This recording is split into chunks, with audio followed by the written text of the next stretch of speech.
జై శ్రీమన్నారాయణ. ఓం శ్రీమాత్రే నమః. ఏమండి, ఇప్పుడు మనకి ఈ సంవత్సరం అధిక మాసం వస్తుంది. పరాభవన సంవత్సరం 2026లో ఈ అధిక మాసము ఎప్పుడు వస్తుంది? ఈ అధిక మాసంలో మనం ఏం చేస్తే మనకంత అఖండ పుణ్యం దక్కుతుంది అనేది ఒక వీడియో మీకు చెప్పాలని చెప్పేసి చేస్తున్నా నేను. ఈ మే 17 నుండి జూన్ 16వ తేదీ వరకు మనకి అధిక మాసం ఉంటుందండి. అయితే అధిక మాసం అంటే మన హిందూ ఈ ధర్మంలో మనకొకటి ఉంది. ఏంటి? సౌరమానం, చంద్రమానము. సౌరమానంలో ఉన్న సౌరమానంలో సంవత్సరానికి అందులో 354 రోజులుంటాయి. చాంద్రమానంలో 360 రోజులుంటాయి. అంటే రెండింటికి మధ్య వ్యత్యాసం ఒక 11 రోజులు ఉంటుంది కదా. ఈ 11 రోజులు ఈ అధిక మాసం మనకు 3 సంవత్సరాలకు ఒకసారి వస్తుంది. అంటే ఈ 11, 11, 11 దీన్నంతా మన ఋషులు సంఖ్యాశాస్త్రం అదంతా తీసుకొని ఒక నెలని మనకు ఇది ఎక్స్ట్రాగా చేసేసి ఈ నెలని మనకు అధిక మాసంగా మనకు అందించారు. అప్పుడు లెక్క అంతా సరిపోతుందన్నమాట మనకి. అట్లా అందించిన అద్భుతమైన మాసం ఈ అధిక మాసం.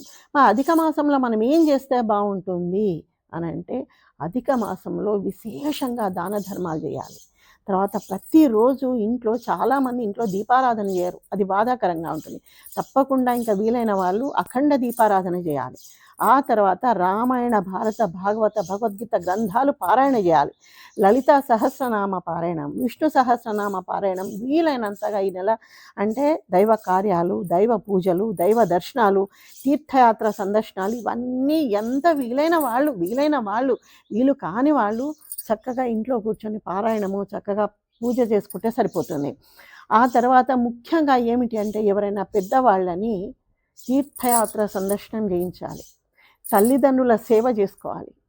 ఒకవేళ తల్లిదండ్రులు బ్రతికి లేకుంటే ఈ అధిక మాసంలో వాళ్ళకి శ్రాద్ధ కర్మలు చేయొచ్చా అంటే తప్పకుండా చేయాలి. అప్పుడు చేయాలి, మళ్ళీ నిజ మాసంలో కూడా చేయాలి. ఈ అధిక మాసం వచ్చింది చేయకూడదు అంటే అది చాలా పొరపాటు అయిపోతుంది. ఆ దోషానికి మీరు ఉండద్దు. బ్రతికున్న తల్లిదండ్రులకు మాత్రం సేవ చేసుకోవాలి. వాళ్ళ ఏమన్నా కోరికలు ఉంటే తీర్చాలి, వాళ్ళని బాగా చూసుకోవాలి. లేకుంటే ఎవరైనా పెద్దవాళ్ళని పురోహితులు ఎవరైనా ఉంటారు కదా, ఆ కుటుంబాన్ని తీర్థయాత్ర సందర్శనం చేయించాలి. దాన ధర్మాలు చేయాలి. లేకుంటే వృద్ధాశ్రమాలు, అనాథాశ్రమాలు ఇలా మొత్తానికి ఏదైనా సమాజ సేవన చేసుకోవాలి. ఇది అధిక మాసంలో చేయాల్సిన మనకు ఈ కార్యక్రమాలు.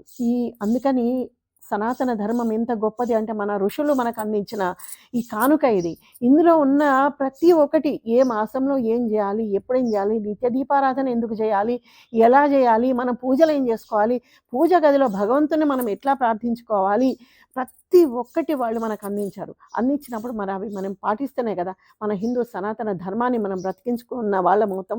తప్పకుండా మన సనాతన ధర్మాన్ని గౌరవిద్దాం, గోవుల్ని రక్షిద్దాం, గోవుల్ని సేవ చేద్దాం, తల్లిదండ్రులను పూజిద్దాం, ప్రేమిద్దాం, గౌరవిద్దాం.